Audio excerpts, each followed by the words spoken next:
Hello everyone. इस video में हम बेसिक इंडियन ज्योग्राफी देखेंगे। तो यहाँ पे मैंने इंडिया ड्रॉ करने की कोशिश की है। तो अगर आप वर्ल्ड मैप पे इंडिया को देखेंगे तो ये जो 0 डिग्री लैटिट्यूड है ये इसके नदर्न साइड में है। जीएमटी जो कि 0 डिग्री लॉन्गिट्यूड है जो कि ब्रिटेन से पास होता है, इसके ईस्टर्न साइड में है इंडिया। तो अगर हम बात करें इसकी लोकेशन की तो इंडिया कहाँ है, ये नॉर्थ ईस्ट हेमिस्फेयर में है। और एरिया वाइज अगर बात करें तो इंडिया 7th लार्जेस्ट कंट्री है। फर्स्ट कौन है, रशिया, देन कनाडा, कनाडा के बाद तीसरा आ गया आपका यूएसए, फिर फोर्थ चाइना, फिर फिफ्थ आ गया आपका ब्राज़ील, फिर सिक्स्थ है ऑस्ट्रेलिया, सेवन्थ आ गया अपना इंडिया, एट्थ भी याद रख लीजिए अर्जेंटीना, एट्थ याद रख लो। नाइन्थ और 10th याद रखने की ज़रूरत नहीं है, अगर आपको याद रहता है तो अच्छी बात है। तो नाइन्थ हो गया कजाकिस्तान, 10th हो गया आपका अल्जीरिया। ठीक है, तो 7th लार्जेस्ट कंट्री है इंडिया। पॉपुलेशन कितनी, अगर area wise 7th largest country है तो कितना है इसका एरिया, तो एरिया है हाँ इंडिया का कितना है एरिया, 32,87,263 स्क्वायर किलोमीटर। कितना है ये, वर्ल्ड के टोटल लैंड मास का ये 2.4% है।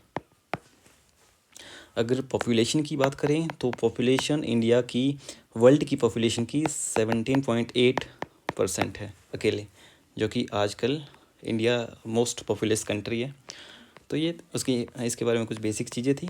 अगर हम बात करें तो इंडिया को एज अ सब कॉन्टिनेंट भी कंसिडर किया जाता है। इंडियन सब कॉन्टिनेंट के नाम से इंडिया को जाना जाता है। वो इसलिए कि क्योंकि इसके कुछ फीचर्स हैं, डिस्टिंक्ट फीचर हैं। उनको डिस्कस करने से पहले हम जानते हैं कि कॉन्टिनेंट होता क्या है। देखिए, कोई एक लार्ज लैंड मास है जो कि चारों तरफ से पानी से घिरा हो। A large land mass surrounded by water from all sides. तो ये हो गया आपका कॉन्टिनेंट, लार्ज लैंड मास जो कि चारों तरफ से पानी से घिरा हो। लेकिन अगर एक छोटा लैंड मास हो जो कि चारों तरफ से पानी से घिरा हो तो उसको बोलेंगे आइलैंड, यानी कि द्वीप। कॉन्टिनेंट यानी कि महाद्वीप। ठीक है, तो लेकिन यहाँ पे कॉन्टिनेंट की अगर बात हुई है कि जो कॉन्टिनेंट है उसमें जो लैंड मास है वो चारों तरफ से पानी से घिरा होता है। लेकिन यहाँ ऐसा तो नहीं है, यहाँ तीनों साइड से इंडिया पानी से घिरा तो है, इस साइड से है, इस साइड से, इस साइड से। लेकिन जो नदर्न साइड है वो नहीं है, उसमें हमारा यहाँ पे ज्योग्राफिकल बैरियर देखा जाता है। इंडिया में आप देखेंगे नदर्न साइड में हिमालय है जो एक बैरियर का काम करता है। नॉर्थ वेस्ट में उसमें हिंदुकुश रेंज मिलेगी आपको, सुलेमान रेंज मिलेगी, किरथर रेंज मिलेगी, ये पाकिस्तान में है। तो उसी तरह से अगर नॉर्थ ईस्ट की बात करें तो नॉर्थ ईस्ट में पूर्वांचल हो गया जो बैरियर का काम कर रहा है, जो इस इंडियन सब कॉन्टिनेंट को सेपरेट कर रहा है। तो ये कुछ इसके डिस्टिंक्ट जियोग्राफिकल कैरेक्टरिस्टिक्स थी, तो जो कि कंट्रीब्यूट करता है इसको एज ए सब कॉन्टिनेंट बनाने के लिए। इंडियन सब कॉन्टिनेंट का मतलब ये नहीं कि इसमें सिर्फ इंडिया है, इंडियन सब कॉन्टिनेंट में बाकी कंट्रीज़ भी हैं। अगर आप देखेंगे यहाँ पे पाकिस्तान है, बांग्लादेश है, नेपाल, भूटान, श्रीलंका, मालदीव। लेकिन इसमें भी इंडिया जो है बीइंग अ लार्जेस्ट कंट्री और इसका ज़्यादा डोमिनेंस होने के कारण इसको इंडियन सब कॉन्टिनेंट के नाम से जानते हैं। इसकी अगर हम कल्चर वाइज बात करें तो इसमें कल्चरल डाइवर्सिटी बहुत ज़्यादा है। It is a tapestry of culture, languages, religions and traditions, due to which it is also known as सब कॉन्टिनेंट। इसका हिस्टोरिकल सिग्निफिकेंस भी रहा है, जैसे कि यहाँ पे लॉन्ग एंड कॉम्प्लेक्स हिस्ट्री देखी गई है इंडियन सब कॉन्टिनेंट में। इसमें various civilisations as well as empires, dynasty का राइज एंड फॉल होता रहा है। तो हिस्टोरिकली यहाँ पे काफ़ी डेवलपमेंट भी हुई है, यूनिक आइडेंटिटी यहाँ पे रही है, जैसे इंडस वैली सिविलाइजेशन है। तो इस तरह से अगर सब कॉन्टिनेंटल प्लेट टेक्टोनिक्स के बेस पे अगर देखें तो ये भी एक कंट्रीब्यूशन है टुवर्ड्स मेकिंग इट अ सब कॉन्टिनेंट, क्योंकि इंडिया जो इंडियन सब कॉन्टिनेंट है, ये इंडिया जो टेक्टोनिक प्लेट है उस पर रिजाइड करता है, और जो कि कोलाइड हुई थी किसके साथ, यूरेशियन प्लेट के साथ। तो डिस्टिंक्ट टेक्टोनिक प्लेट के कारण भी इसको एज अ सब कॉन्टिनेंट कहा जाता है। और लास्ट यहाँ पे अगर बात करें बायोडाइवर्सिटी की, तो यहाँ पे आपको डिफरेंट टाइप के इकोसिस्टम मिलेंगे, डाइवर्स इकोसिस्टम्स मिलेंगे। अगर आप देखेंगे हिमालयज़ में आपको अल्पाइन फॉरेस्ट मिलेंगे, अल्पाइन रीजन होगा वहाँ पे। हाइट के बेस पे वहाँ पे जितने आप हाइट पे जाएंगे तो आपकी जो वेजिटेशंस है वो डिफ़र करती रहेंगी एक दूसरे से। साउथ में आप देखेंगे वहाँ पे आपको ट्रॉपिकल रेन फॉरेस्ट मिलेंगे, डेसिडुअस फॉरेस्ट मिलेंगे। यहाँ पे वैसे तो टोटल 16 टाइप के फॉरेस्ट पाई जाती है इंडिया में, तो रिच बायोडाइवर्सिटी है यहाँ पे। ये सारी चीज़ें इसको एज अ इंडियन सब कॉन्टिनेंट बनाने में हेल्प करती हैं। तो ये था इंडियन सब कॉन्टिनेंट। अगर बात करें हम ट्रॉपिक ऑफ कैंसर की, कि इंडिया में जो ट्रॉपिक ऑफ कैंसर है वो कहाँ से जाता है, तो अगर हम यहाँ पे इंडिया को ड्रॉ करें तो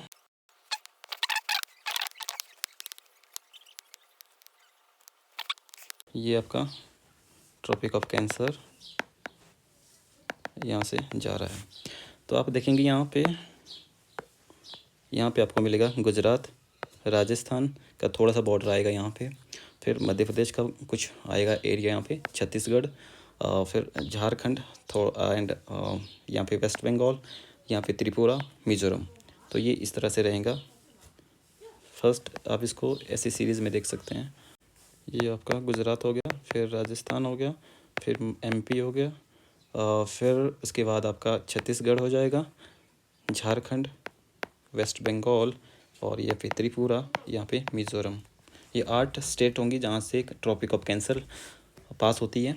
ये 23.5 डिग्री नॉर्थ लैटिट्यूड से ट्रॉपिक ऑफ कैंसर जाती है।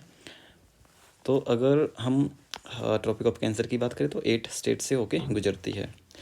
अगर हम बात करें लिटोरल स्टेट्स की, यानी कि कोस्टल स्टेट्स की, जिसको लिटोरल स्टेट्स भी कहते हैं, तो यहाँ पे हमारी 9 स्टेट्स हैं जहाँ से कोस्टल लाइन जाती है।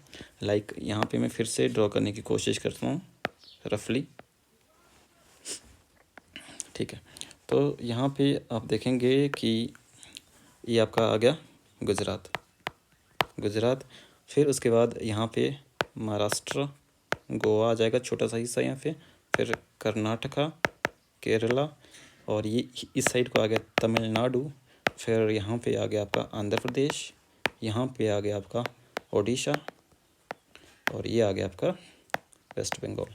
इस साइड को आपका 4 स्टेट्स रहेंगे, इस साइड को आपके 5 स्टेट्स रहेंगे, टोटल हो गए 9 स्टेट्स।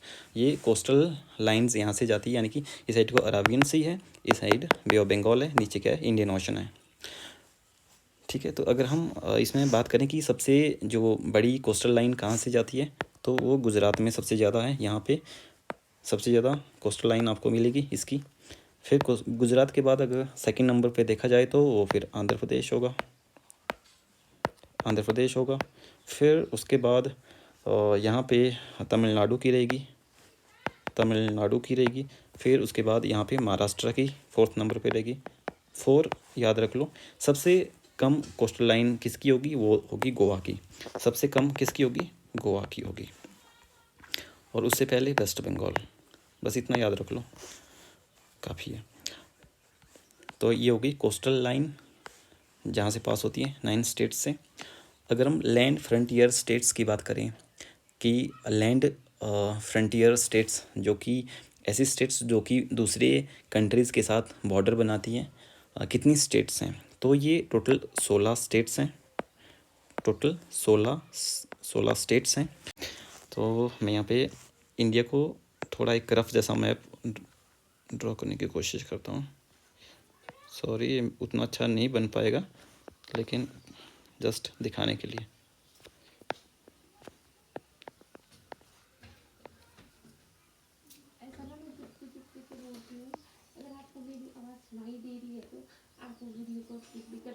तो इसको ओके, तो यहाँ पे हम देखेंगे कि यहाँ पे आपको जो लैंड फ्रंटियर स्टेट्स मिलेंगे 16 होंगे, आप इनको काउंट कर लेना। जैसे गुजरात हो गया, गुजरात किसके साथ यहाँ पे बनाता है, यहाँ तो कोस्टल लाइन है इसकी, इस साइड से यहाँ पे ये पाकिस्तान के साथ बनाता है लैंड फ्रंटियर, ये पाकिस्तान वाला एरिया है। तो फिर राजस्थान हो गया सेकंड नंबर पे, फिर यहाँ पे पंजाब आ जाएगा, पंजाब आ जाएगा। और फिर ये यहाँ पे ऊपर हिमाचल का तो इस साइड को नहीं है, लेकिन यहाँ पे लद्दाख है, और यहाँ पे सॉरी यहाँ पे JNK है, और यहाँ पे लद्दाख है, लेकिन ये यूटी में आता है, तो इनको हम कंसिडर नहीं करेंगे। अभी हमारे 3 हो गए यहाँ पे, 1 2 राजस्थान, 3 पंजाब। फिर यहाँ पे आप देखेंगे हिमाचल 4, उत्तराखंड 5, फिर यहाँ पे मिलेगा आपको यूपी, यहाँ पे मिलेगा सिक्किम, सॉरी यूपी क्यों लिखा मैंने यहाँ पे, यूपी है एक्चुअली, लेकिन मैं नंबरिंग देना चाह रहा हूँ ना, तो नंबरिंग देते हैं।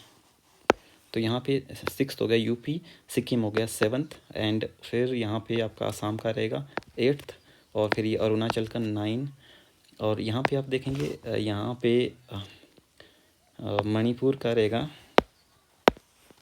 10, सॉरी पहले नागा आएगा,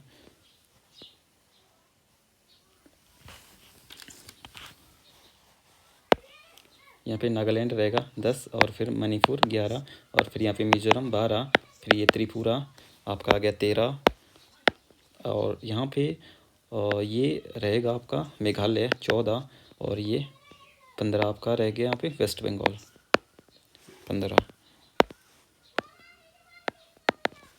और इसके अलावा हमारा क्या बच गया, 15 कैसे, और क्या बचा इसमें, ओके ओके, हमने बिहार को काउंट नहीं किया यहाँ पे, वो भी रहेगा, तो 16 हुआ। हमने यूपी को काउंट किया लेकिन बिहार को काउंट नहीं किया। तो ये इस तरह से 16 यहाँ पे लैंड फ्रंटियर स्टेट्स रहेंगे, और जिसमें से, और जैसे कि हमने अभी देखा यहाँ पे, ये तो लैंड फ्रंटियर स्टेट्स हैं कि लैंड के साथ इनका बॉर्डर है, और इससे पहले हमने देखे कोस्टल स्टेट्स, वो 9 थे।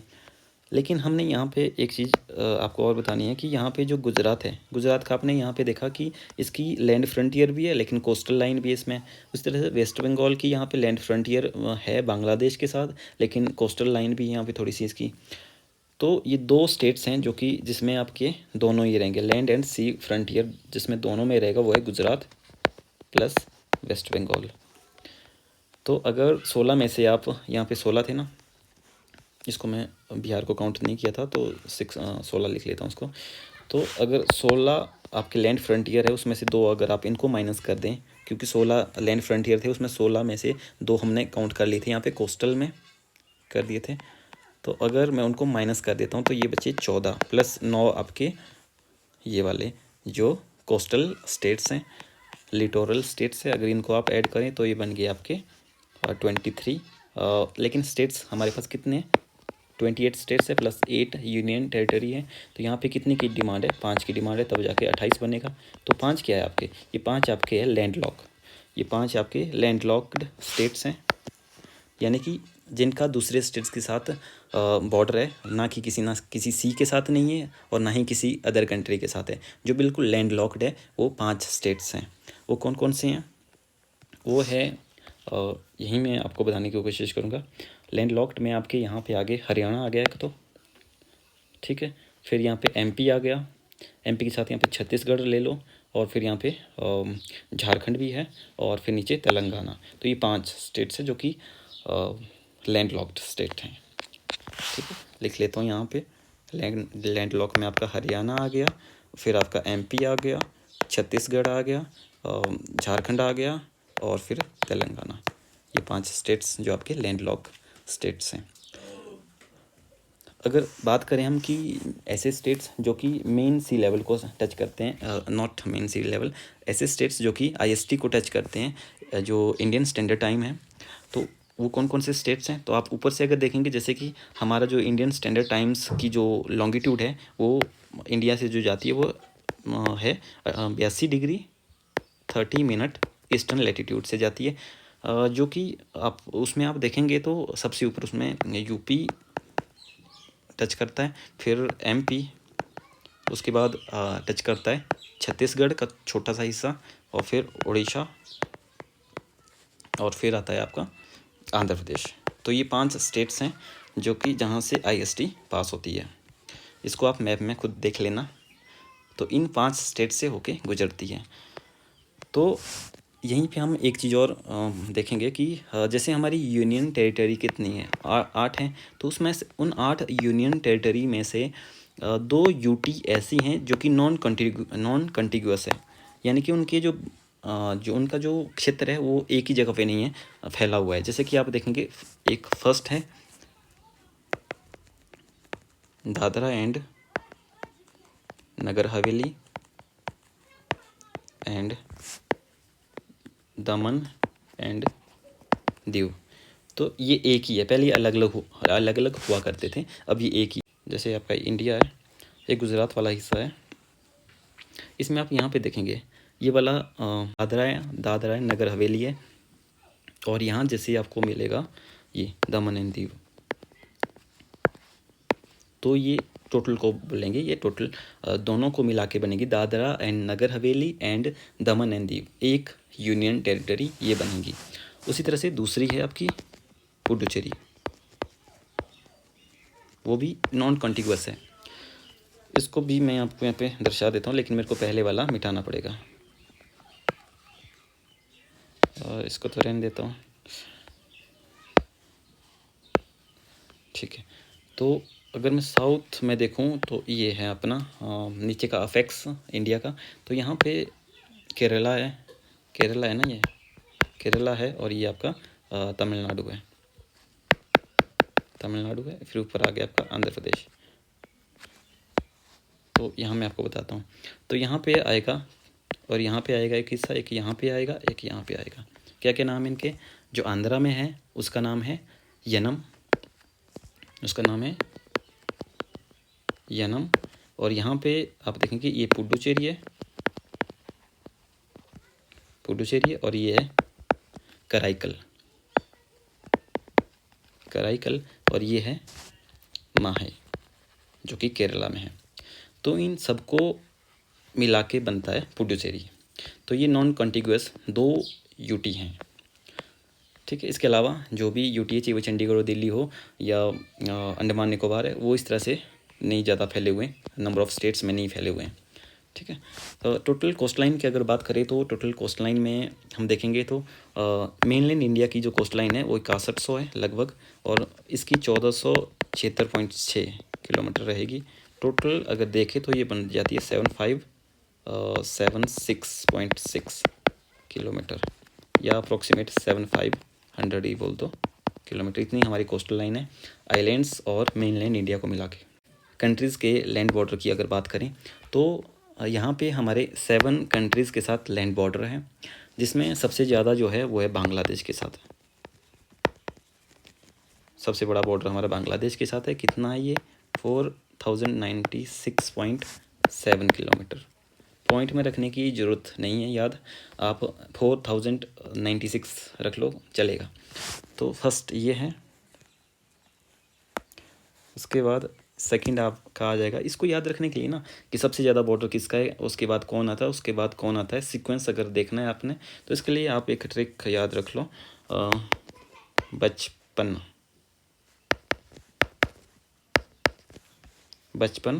में BA, यानी कि बचपन में BA होगी।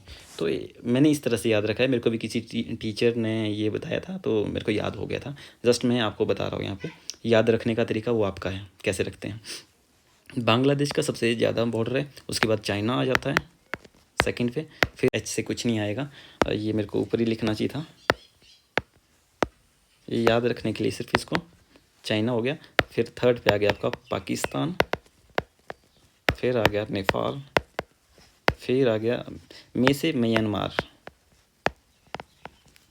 फिर भूटान एंड अफ़गानिस्तान। ये हो गया आपके 7, 1 2 3 4 5 6 7। सबसे कम बॉर्डर इसका है, कितना है? 106 किलोमीटर। इंडिया के साथ इसका बॉर्डर 106 किलोमीटर है।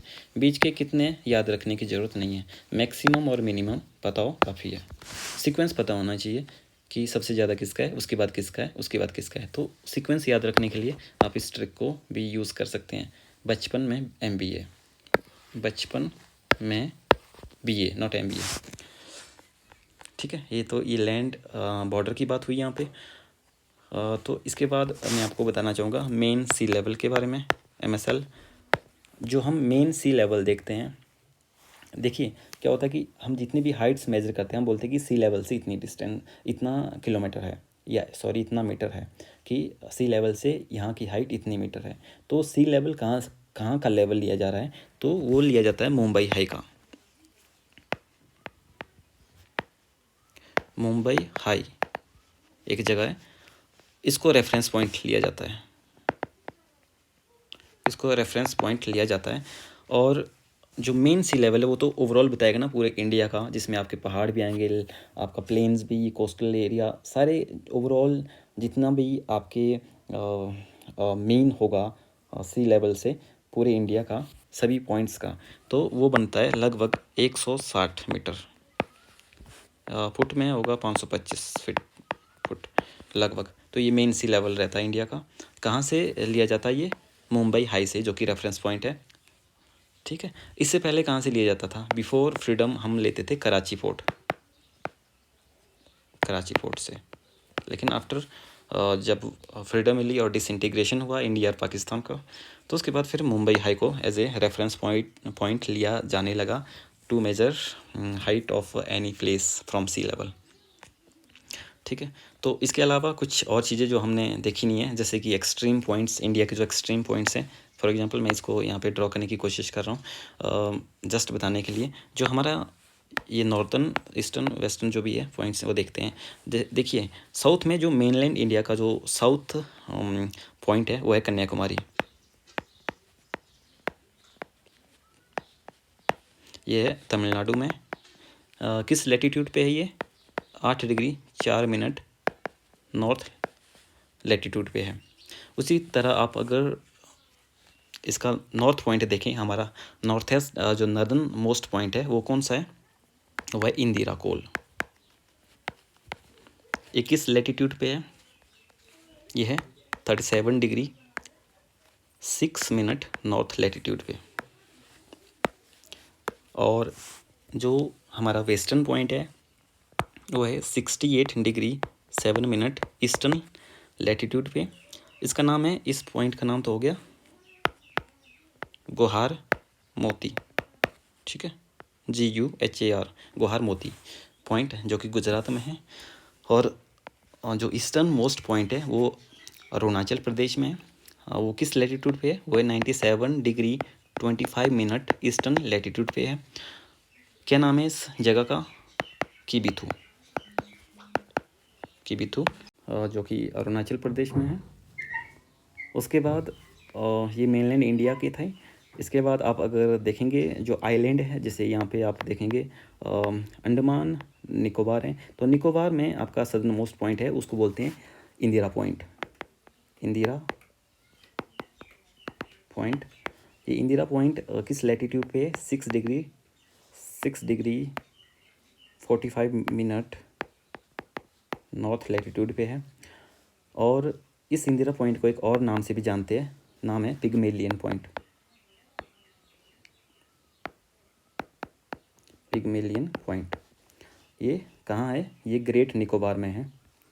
ठीक है, तो ये कुछ हमारे एक्सट्रीम पॉइंट्स थे। यहाँ पे एक चीज़ और है कि जो हमारी ईस्टर्न एंड वेस्टर्न मोस्ट जो कैपिटल है वो कौन सी है? अगर आप देखेंगे यहाँ पे गुजरात में आपकी जो कैपिटल है वो क्या है? गांधीनगर। तो गांधीनगर एक्सट्रीम कैपिटल है। और यहाँ पे ईस्टर्न साइड में अगर देखेंगे तो एक्सट्रीम कैपिटल कौन है ईस्टर्न साइड में? तो वो कोहिमा है। कोहिमा किस में आती है? नागालैंड की कैपिटल है कोहिमा।